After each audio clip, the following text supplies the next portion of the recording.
Welcome to सात English academy. आता आपण ही सिरीज सुरू केली आहे की इंग्लिश कसं बोलायचं. मी आता MPC UPSC साठी सुद्धा एक स्पेशल चॅनल ओपन करणार आहे, खास ग्रामरसाठी. कारण स्पर्धा परीक्षेमध्ये मुलांना ग्रामरमध्ये खूप अडचणी येतात. तर म्हणून मी काही दिवसामध्ये ह्या महिन्याच्या त्या पुढच्या महिन्यापर्यंत मी ग्रामरसाठी एक स्पेशल चॅनल ओपन करणार आहे, ज्यामध्ये सर्व प्रकारच्या ग्रामर त्या ठिकाणी कव्हर केले जाईल. एकदम सोप्या भाषेमध्ये मी गॅरंटी देतो. तुम्ही जर फक्त थोडं मनापासून ऐकलं हा लेक्चर तर तो पूर्ण ग्रामर तुम्हाला समजेल. ठीक आहे, आपण मुद्द्यावर येऊ. आज आपण काय शिकणार, तुम्ही विचार करत असणार की आज आपण काय शिकणार आहोत. बघा, तुमच्या घरी कधी पाहुणे येतात का नाही? ओके, जर तुमच्या घरी पाहुणे येतात तर सर्वात अगोदर आपली आई त्या पाहुण्यांना काय विचारते?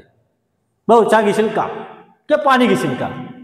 आपला इंडियन कल्चरमध्ये जर कोणी घरी पाहुणे आलं, भले चहा पाणी केलं जेवण केलं नसेल, पण पाणी आवर्जून विचारलं जातं. आणि काही लोक तर चहा पण विचारतात.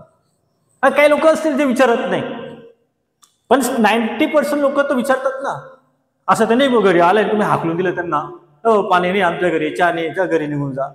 मग आता हे वाक्य बनवण्यासाठी काहीतरी वाक्य वापरावं लागेल तुम्हाला. जसं आता बघा, हा ऊड आहे, तुम्हाला विचारायचे काहीतरी, काही लक्षात ठेवायचे नाही, फक्त एवढं इथपर्यंत लक्षात ठेवायचे. काय लक्षात ठेवायचे?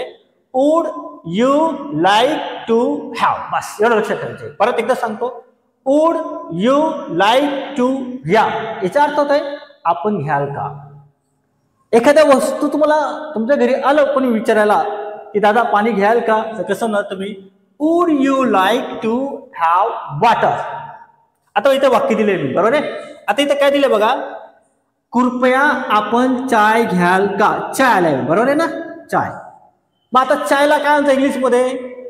टी म्हणतात, बरोबर आहे. मग आता हे वाक्य कसं येईल?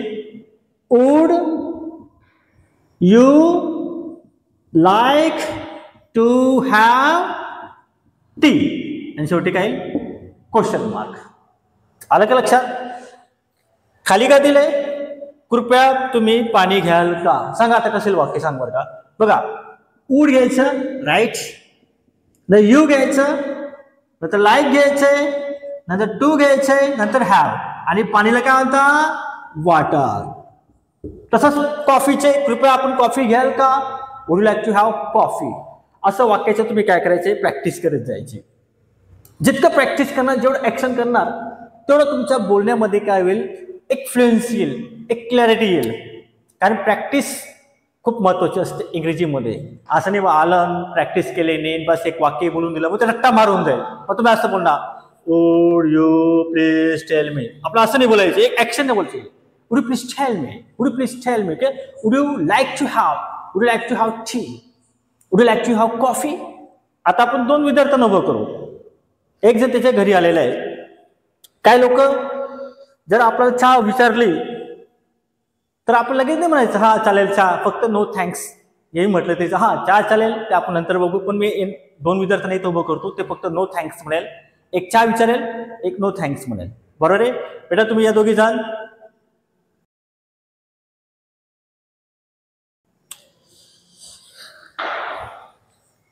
मला सांग, हे वाक्य कोणा बोलता येईल? तर बघा बेटा, मित्रांनो, हा मुलगा याच्या घरी आलाय, बरोबर आहे. मग हा घरी आल्यानंतर हा येतो त्याच्या घरी, हा म्हणेल welcome sir, sorry welcome welcome Hitesh, please बसा. बसताना काय म्हणतात रे?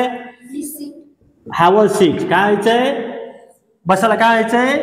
Have a seat. काय व्हायचंय? Have a seat. तो बसून जाईल आणि थँक्यू म्हणेल. त्याच्यानंतर म्हणायचं, hey Hitesh would you like to have tea. तो म्हणेल नो थँक्स.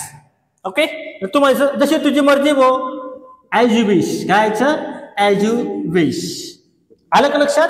कधी समजलं? ओके, आज आपण हा टॉपिक पाहिला, would you like to have tea. जर एखादी वस्तू आपल्याला काही मागायची असेल या कोणाला विचारायची असेल तर हा वापरायचे. आता दोन विद्यार्थी एक छोटासा डायलॉग करतील. याच्या घरी हा गेस्ट म्हणून आला आहे, बरोबर आहे. हा वेलकम करेल, हा चहा विचारेल, हा चहा काही घेणार नाही, बरोबर आहे. काय एवढा हा थोडंसं संभाषण आहे, बरोबर आहे. ओके, हा बघा मी जेव्हा स्टार्ट म्हणतो करायचा 1 2 start action. Hey Vedant! Oh Hitesh, welcome. Please have a seat. Thank you. Would you like to have tea? No, thanks. As you wish. शाबास शाबास बेटा, व्हेरी गुड. असं हे तुम्ही परत परत परत परत घरी प्रॅक्टिस करा. तुम्ही मम्मीसोबत प्रॅक्टिस करा, भावासोबत प्रॅक्टिस करा, वडिलांसोबत प्रॅक्टिस करा. तुम्ही नसरे ना कोणाला येत नाही, मी काय करा, आरसा आहे ना आपल्यासमोर, आरशासमोर प्रॅक्टिस करा, पण प्रॅक्टिस करा. वाकडं करा तिकडे करा, पण करा प्रॅक्टिस. प्रॅक्टिस केल्याशिवाय तुम्हाला येणारच नाही काहीच. प्रॅक्टिस खूप महत्त्वाचं असते. ठीक आहे. तर मित्रांनो, हा व्हिडिओ जर तुम्हाला आवडला, लाईक करा, शेअर करा आणि कमेंट करा.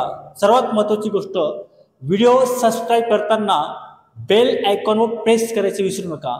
कारण तुम्ही जर बेलला प्रेस केला तर सर्वात अगोदर तुम्हाला नोटिफिकेशन मिळेल. Okay, thank you.